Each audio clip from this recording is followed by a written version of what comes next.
السلام علیکم دوستو، ہم پڑھ رہے ہیں نمرہ احمد کا ناول کرا کرم کا تاج محل 7ویں چوٹی۔ چلیے آئیے شروع کرتے ہیں۔ وہ سانس روکے اسکرین کو دیکھ رہی تھی۔ یہ آدمی کون تھا اور کیسے اتنا کچھ جانتا تھا؟ افق سوز۔ احمد خیمے کا دروازہ کھول کر تیزی سے اندر داخل ہوا اور افق سے ترک میں کچھ کہنے ہی لگا تھا کہ پریشی کو دیکھنے پر فوراً پیچھے ہٹا۔ اس کے چہرے پہ معذرت خواہ تاثرات در آئے تھے۔ وہ پیٹر کے صحن میں ایسی بری طرح جکڑی ہوئی تھی کہ یہ مداخلت اسے بری طرح کھلی۔ افق نے بھی قدرے اکتا کر اسے دیکھا، پھر دونوں کچھ دیر ترک میں بات کرتے رہے۔ تب وہ اٹھا اور جیکٹ کی آستین اوپر چڑھاتے ہوئے بڑبڑاتے ہوئے خیمے سے باہر چلا گیا۔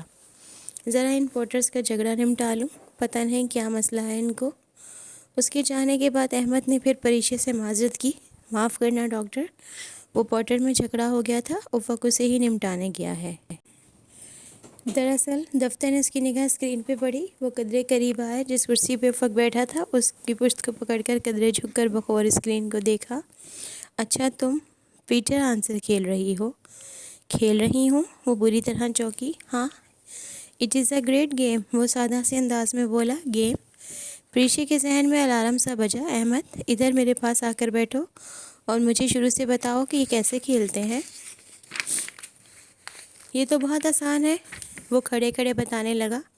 یہ دیکھو اسکرین پہ 2 خانے بنے ہیں۔ پہلے خانے میں مجھے پتا ہے وہ اس میں پیٹر پلیز آنسر لکھنا ہے۔ نہیں، یہی تو نہیں لکھنا، اس میں تم نے فل سٹاپ دبا کر اصل جواب لکھنا ہے۔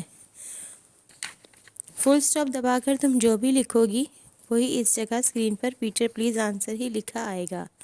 پھر دوسرے خانے میں تم سوال لکھو اور انٹر کرو۔ اب جو تم نے اوپر والے باکس میں چھپا کر لکھا تھا وہ پیٹر کے جواب کے طور پر لکھا آئے گا۔ تو پھر پیٹر کون ہے؟ وہی جو بیٹھا ٹائپ کر رہا ہے۔ تمہارا مطلب ہے کہ جواب ٹائپ کرنے والا خود لکھتا ہے اور پیٹر کوئی نہیں ہے؟ وہ آہستہ سے بولی۔ اب اسے سمجھ آ رہا تھا۔ ہاں، اس سے بڑے بڑے لوگ بیوقوف بن جاتے ہیں۔ احمد کا انداز ذہانت مگر معصومیت بھری بے وقوفی سے لبریز تھا۔ ویسے تم کسے بنا رہی تھی؟ میں بن رہی تھی۔ اچھا، اس نے شانے جھٹکے۔ افق اور جینک کا یہ مشغلہ ہے، جب بھی میرے ہاسپٹل آتے ہیں ڈاکٹرز اور نرسوں کو گھیر گھار کر بے وقوف بناتے رہتے ہیں، انہیں ٹائپ نہیں کرنے دیتے اور کہتے ہیں ہماری پیٹر سے تھوڑی جان پہچان ہے۔ پریشے نے فقرہ مکمل کیا۔ ہاں، بڑے عرصے تک ڈاکٹرز بے وقوف بنتے رہے، پھر انہیں پتہ کیسے چلا؟ میں نے بتا دیا تھا۔ اب مجھے کیا پتا تھا کہ افق نے انہیں بے وقوف بنا رہا ہے؟ وہ تو میں نے ایک ڈاکٹر کو یہ ویب سائٹ کھولتے دیکھا تو سمجھا دیا کہ پیٹر آنسرز کو کیسے کھیلتے ہیں۔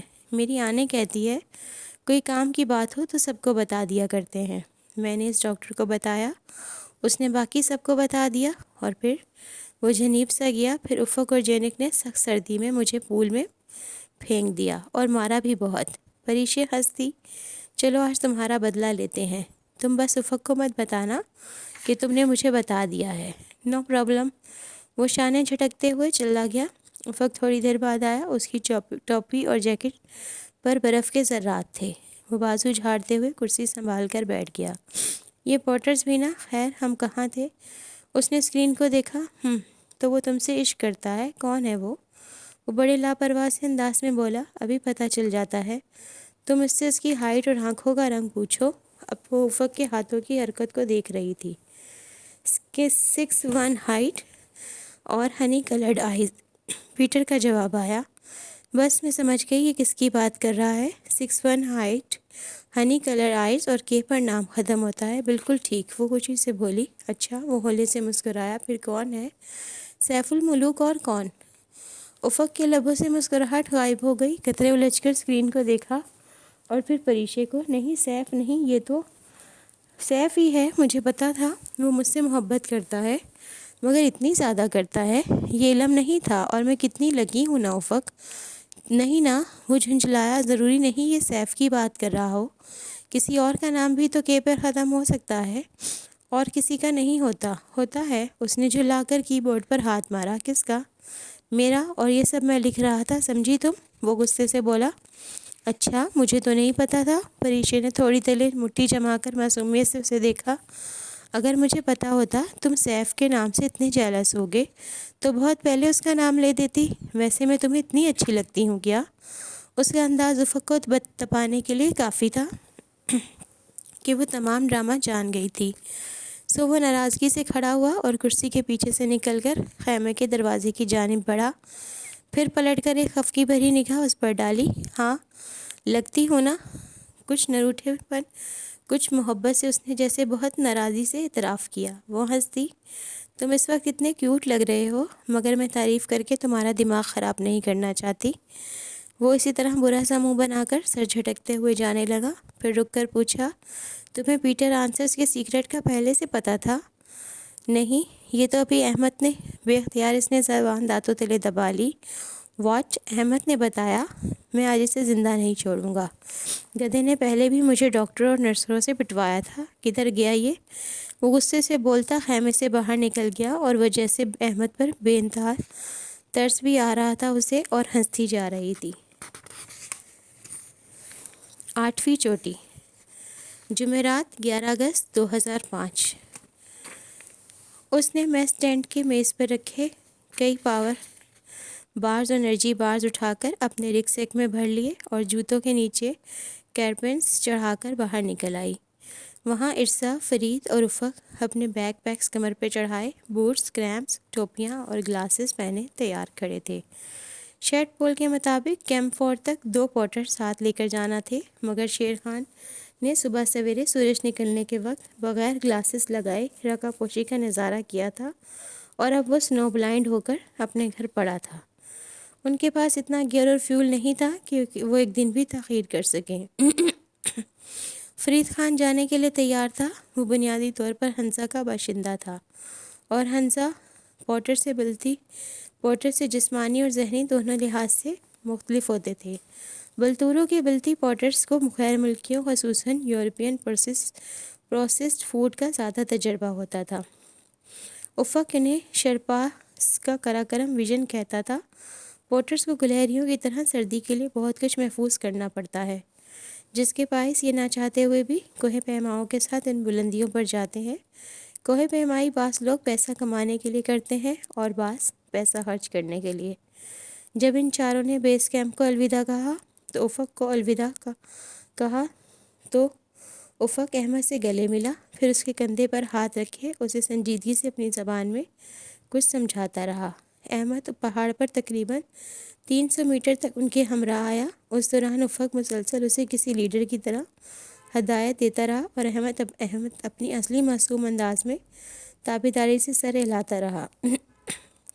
پھر احمد چلا گیا تو افق اسے نیچے اترتے دیکھتا رہا، یہاں تک کہ وہ نگاہوں سے اوجھل نہ ہو گیا۔ پریشا اس کے ساتھ ہی کھڑی تھی۔ احمد غائب ہو گیا تو افق نے آخری الوداعی نگاہ دور چھوٹے سے دگاہی دینے والے بیس کیمپ پر ڈالی۔ میری خواہش ہے کہ ہم سب ان خیموں کو دیکھنے کے لیے زندہ رہیں، وہ بڑبڑایا۔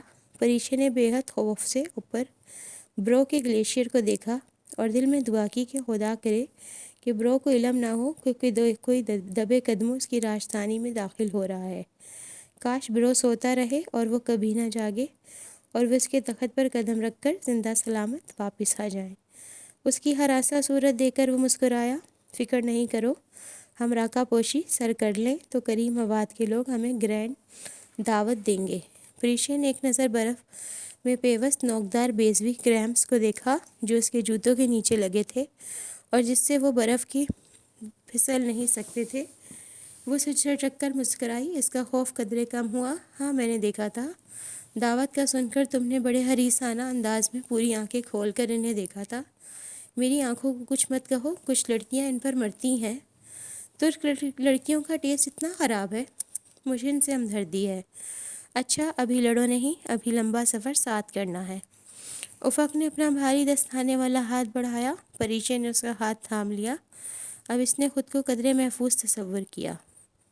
وہ گرنے لگے گی تو کوئی اسے تھام لے گا اور گرنے نہیں دے گا۔ وہاں برف گدلی اور بے حد نرم تھی۔ سورج ذرا تیز چمکتا تو برف پگھلنے اور ٹپکنے لگتی۔ راکا پوشی سر کرنے کی بہترین وقت جولائی ہوتا ہے، اور وہ 1 مہینہ لیٹ ہو چکے تھے۔ اگست میں برف خراب حالت میں تھی۔ ایسی ہی برف کھد کر ایک برفیلے میدان میں کیمپ 1 نصب تھا، جس میں 3 ٹرٹل ٹینٹ لگائے گئے تھے۔ یہ کوہ پیمائی کا نظم و ضبط ہوتا ہے۔ کیمپ 1 تک وہ دوپہر تک پہنچ گئے تھے۔ پہلی رات انہوں نے وہیں گزاری۔ دوسری صبح افق، فریدہ اور اجزا کیمپ 2 کے رستے پر رسیاں لگانے چلے گئے۔ افق کا ارادہ اوپر 1200 میٹر تک راستہ متعین کرنے کا تھا اور آگے کیمپ 2 کے لیے کہیں مناسب جگہ ڈھونڈ کر وہاں خیمے بھی لگانے تھے۔ وہ سیمی الپائن سٹائل سے چڑھ رہے تھے، یعنی بعض جگہ رسیاں لگانی تھی اور بعض جگہ نہیں۔ پریشی اس روز خیمے میں ہی رک گئی تھی۔ اس کی الٹیٹیوڈ سکنس کم ہو رہی تھی اور بہت جلدی اوپر جانے سے وہ بڑھ سکتی تھی۔ اپنے ایلزیمینیشن کو بالکل پرفیکٹ کرنے کے لیے اس نے وہیں رک کر ان کے لیے کھانا بنانے کی ذمہ داری لے لی۔ کچھ دور تک وہ ان کے ساتھ گئی۔ اس سے ان کے کندھے پر رسیوں کا گچھا تھا اور ہاتھ میں چند سکریوز اور پیٹونز تھے۔ افق نے زمین پر بیٹھ کر ایک پیٹون ٹھوکا، پھر رسی کو اس سے اینکر کیا۔ یہ تمام کارروائی دیکھنا خاصا غیر دلچسپ تھا، وہ واپس خیمے میں آ کر کھانے کی تیاری کرنے لگی۔ پریشی کو اپنی کوکنگ پر ناز تھا، اس کے ہاتھ میں ذائقہ بھی بہت تھا۔ ان تمام چیزوں سے جو وہ بطور خاص بریانی بنانے کے لیے لائی تھی، اس نے بڑے پیار اور محنت سے سندھی بریانی بنائی۔ شام تک وہ اس کام سے فارغ ہوئی۔ آگے تمام دن سم ہاٹ واٹر ہیڈ ٹائپ کی یورپی چیزیں ہی کھانی تھیں۔ آج بریانی کھا کر یقیناً افق کو اچھا لگے گا، یہی سوچ کر اس نے یہ بنائی تھی۔ کھانا ڈھک کر وہ باہر چلی آئی۔ وہاں ہر طرف سخت برف کے اوپر پاؤڈر سنو کی تہہ چڑھی ہوئی تھی۔ 2-3 دن سے نئی برف نہیں گری تھی، اس لیے یہ برف پیلی سی تھی۔ وہاں خیموں سے قدرے دور ایک بڑے گرینائٹ کے پتھر پر بیٹھ کر وہ اس بے حد خوشگوار موسم کو انجوائے کرنے لگی۔ راکا پوشی پر شام اتر رہی تھی، ہر سو ٹھنڈی میٹھی سی چھایا تھی۔ وہ پہاڑ کی جانب بیٹھ کر عادتاً کونیاں گھٹنوں پر جمائے ہتھیلی تھوڑی رکھے خاموشی سے ان خوبصورت مناظر کو اپنی آنکھوں میں جذب کرتے ہوئے ڈھلتی شام کے سحر میں ڈوبنے لگی۔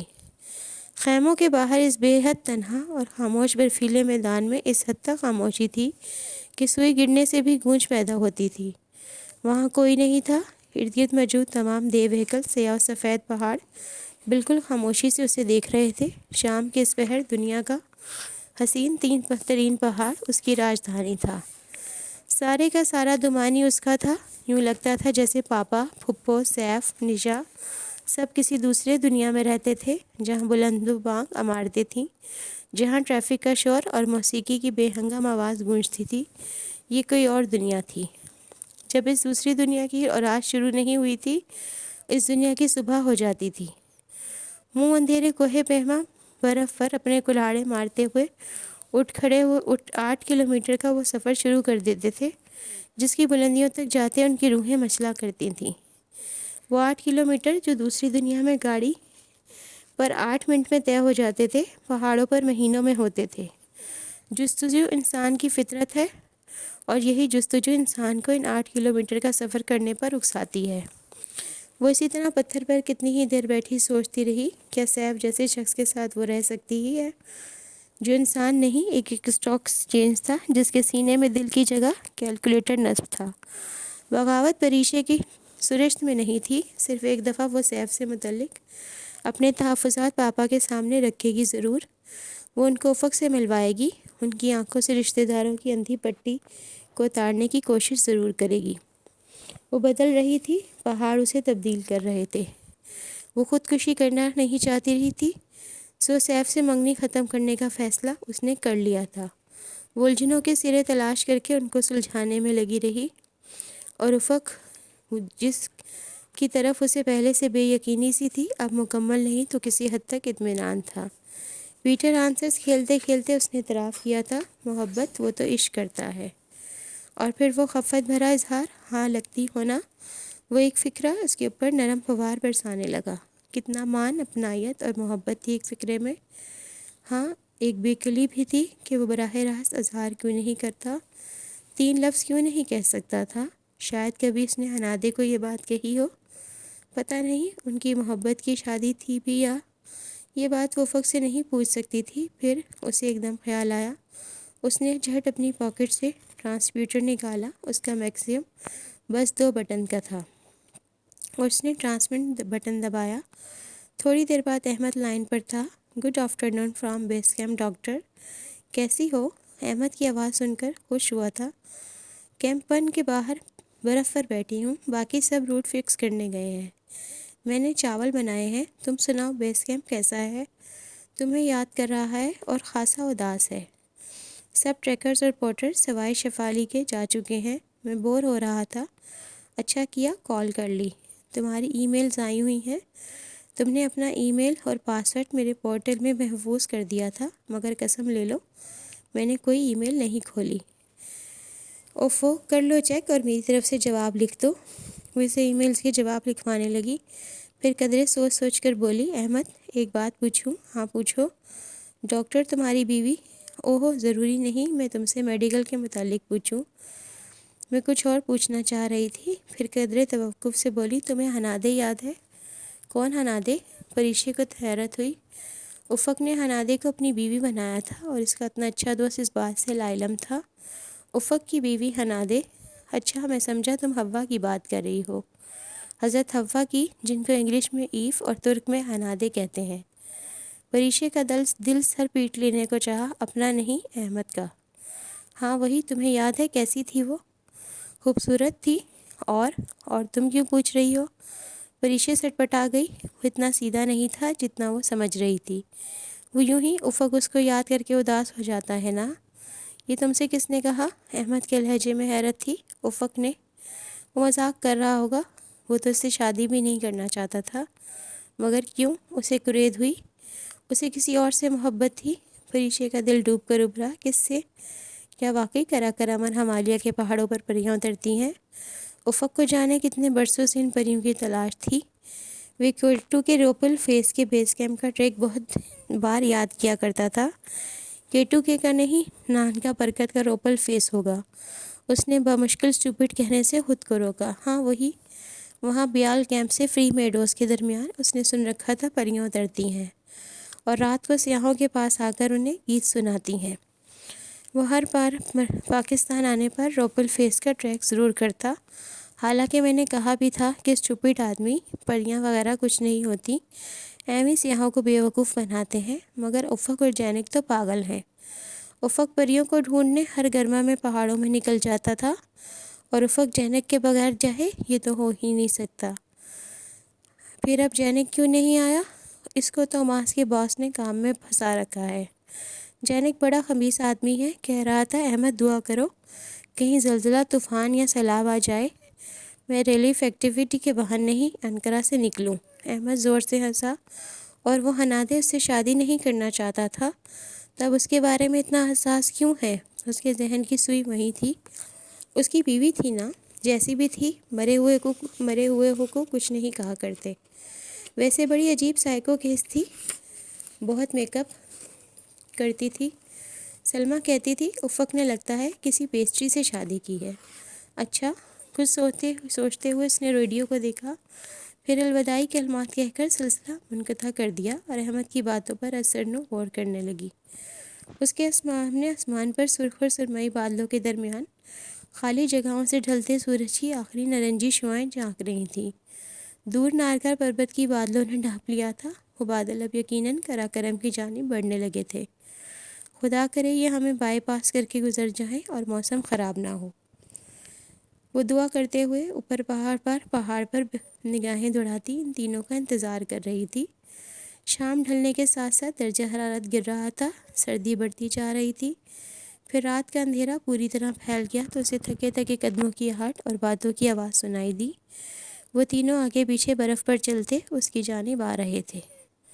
افق کے کندھے پر رسیوں کا آخری گچھا تھا اور ہاتھ میں سنو اسٹک تھی۔ کدھر رہ گئے تھے؟ اتنی دیر سے انتظار کر رہی تھی۔ اس کے غصے کے جواب میں اس کے چہرے پر تھکن زدہ مسکراہٹ ابھری۔ اچھی لگ رہی ہو اتنی فکر کرتی ہوئی، اور بھی اچھی لگو گی اگر جلدی کھانا کھلا دو تو۔ وہ اس کے پاس سے گزر کر خیمے میں چلا گیا۔ عرصہ نے بھی اس کی تقلید کی، دونوں خاصے تھک چکے تھے۔ میں نے بریانی پکائی ہے۔ اس کے بعد اندر آ کر اس نے دبے دبے جوش سے بتایا، لائیں آپ کی ہیلپ کرواؤں؟ عرصہ اس کے ساتھ کھانا نکالنے لگی۔ پریشا نے بریانی والا برتن کھولا۔ افق نے چاولوں کی شکل دیکھی اور 1 سیکنڈ کو چپ سا ہو گیا۔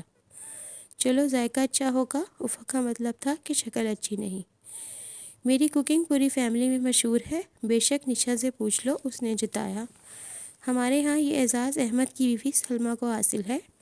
افق نے بریانی برتن میں نکالی، پہلا چمچ منہ میں ڈالا، پھر اسے چبا کر نکلا۔ اس کے بعد مرغی کی بوٹی توڑنے کی کوشش کی جو ٹھیک سے گلی نہیں تھی، کچھ سردی کا اثر بھی تھا۔ اس نے ایک ٹکڑا توڑ کر منہ میں رکھا اور چنگم کی طرح چبایا۔ ارسا سے بھی بوٹی نہیں چبائی جا رہی تھی۔ پریشا بغور دونوں کے تاثرات دیکھ رہی تھی۔ تمہیں پتہ ہے پری، ترکی یورپ میں ہے اور میں بھی یورپ سے آئی ہوں، ارسا نے پلیٹ رکھ دی۔ مطلب؟ پریشا نے سنجیدگی سے دونوں کو دیکھا۔ مطلب یہ کہ یورپ سے آئے ہیں، افریقہ سے نہیں، کچا گوشت تو صرف افریقی کھا سکتے ہیں۔ افق بھائی کا مطلب ہے کہ مچھلی پڑی ہے؟ ارسا نے اس کے چہرے کو دیکھ کر بکلا کر وضاحت کی۔ ہاں پڑی ہے، تمہارے پیچھے سرینا ہوٹل کے شیف دے کر گئے تھے نا، وہ اپنے حصے کی بریانی لے کر وہاں سے چلی آئی۔ مطلب تھا کہ خود پکا لو مچھلی۔ اگر 4800 میٹر بلندی پر کوکب خواجہ بھی بنائیں گی تو اس سے اچھی نہیں بنا سکتی۔ سارا دن لگا کر میں نے ان کے لیے کھانا بناتی رہی، کیا تھا اگر جھوٹے منہ تعریف کر دیتا افق؟ اتنی بری تو نہیں تھی کہ اسے کچا گوشت کہا جاتا۔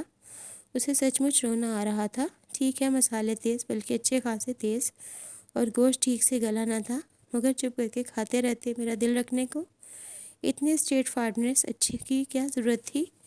میں کوئی پوٹر تو نہیں ہوں جو کھانے پکاؤں۔ ٹھیک ہے اب نہیں پکاؤں گی۔ رات کو اپنے خیمے سے باہر اسی طرح پتھر پر بیٹھی اپنے جوگرز کے نیچے کریمس سے برف پر لکیریں بنا رہی تھی۔ گردن اس نے اٹھا رکھی تھی اور نگاہیں اوپر 7ویں کے چاند پر تھیں جس کی چاندنی سے برو کا گلیشیئر چمک اٹھا تھا۔ راکا پوشی پر چاند خاصا بڑا اور واضح دکھائی دیتا تھا، شاید اسے بھی دھند سے ڈھکی ایسی حسین چوٹی سے عشق ہو گیا تھا۔ وہ اس کو دیکھنے بہت قریب اتر آیا تھا۔ دفتر اس نے افق کو اپنے خیمے سے نکلتے دیکھا تو چہرے کا رخ جھٹکے سے موڑ لیا۔ چند ثانیے کے بعد کسی کو اپنے ساتھ پتھر پر بیٹھنے کی آہٹ محسوس ہوئی۔ مجھے بھوک لگ رہی ہے، بریانی پڑی ہوگی؟ گلا کھنکھارتے ہوئے معصومیت سے پوچھا۔ پریشا نے قدرے رخ پھیر لیا۔ یقین کرو بریانی بہت مزیدار بنی تھی، اتنی لذیذ بریانی میں نے زندگی بھر نہیں کھائی۔ یہ ممبئی کے شیف تو جھک مار رہے ہیں، ان کو تم سے سیکھنا چاہیے۔ وہ جواباً کچھ بولے بنا چہرے کا رخ موڑے اس کی جانب موڑے دائیں طرف سیدھی پتھروں کو دیوار کے دیکھتی رہی جس پر چاندی کا چھڑکاؤ ہوا تھا۔ اچھا پلیز دیکھو، ناراض تو مت ہو، میں نے تعریف کی ہے۔ پریشا نے گردن گھما کر قہر آلودہ نگاہوں سے انہیں دیکھا۔ نہیں، تم افریقہ سے نہیں آئے اور تم تو کچا گوشت نہیں کھاتے۔ اب کچے گوشت میں پکا گوشت کہنے سے تو رہا۔ ہاں خود تو اوپر چلے گئے تھے، میں نے سارا دن اتنی محنت سے بریانی تیار کی، پھر اتنی دیر پریشانی سے تمہارا انتظار کیا۔ کاش کرا کرم کی پری تم نے اتنی دیر گوشت گلانے پر لگائی ہوتی تو۔ افق، اس کی آنکھوں میں آنسو آ گئے۔ اچھا پلیز رونا مت، میں تو مذاق کر رہا تھا۔ دیکھو تمہارے لیے اتنا گرم سلیپنگ بیگ چھوڑ کر آیا ہوں، تو نہ آتے؟ کیوں نہ آتا؟ مجھے پتہ ہے تم نے کھانا نہیں کھایا، میں تمہارے لیے خود پکا کر مچھلی لایا ہوں۔ افق نے پیکٹ اسے تھمایا۔ پریشا نے حیران نظروں سے اسے دیکھا۔ تمہیں کیسے پتا میں نے بریانی نہیں کھائی؟ لو وہ کوئی کھانے والی چیز تھی؟ وہ ہنسی۔ پریشا نے روحانسی ہو کر وہ پیکٹ زور سے اس کے کندھے پر دے مارا۔ ویسے پری، نشا کہہ رہی تھی تم سیف سے منگنی سے انکار نہیں کر سکتی، تم واپس جا کر ایک کام کرنا، سیف کو اپنی بنائی گئی بریانی کھلا دینا، وہ خود ہی رشتہ توڑ جائے گا، لکھ کر رکھ لو۔ وہ ہنسے جا رہا تھا۔ میری بریانی کے بارے میں تم نے ایک لفظ اور کہا تو تمہیں یہاں سے دھکا دے دوں گی، اور رہا منگنی کا سوال تو وہ میں ویسے ہی ختم کر دوں گی۔ وہ ہنستے ہنستے رک گیا اور خوشگوار حیرت سے اسے دیکھا۔ وہ کیوں؟ مجھے ٹام کروز نے پرپوز کیا ہے اس لیے، وہ جل کر بولی۔ وہ پھر سے ہنس دیا۔ ہاں اچھا آدمی ہے، کر لو شادی۔ ہاں تمہیں قتل کر کے اس سے ہی شادی کروں گی، وہ غصے سے کہہ کر تیزی سے اپنے خیمے میں چلی گئی۔ تو دوستو یہ تھی آج کی ایپیسوڈ، کل پھر ملیں گے۔ اگر آپ کو میری آڈیو اچھی لگی ہو تو اسے لائک، شیئر اور کائنڈلی سبسکرائب ضرور کریں چینل کو، تاکہ آپ کو اچھے ناول مل سکیں سننے کے لیے۔ اللہ حافظ۔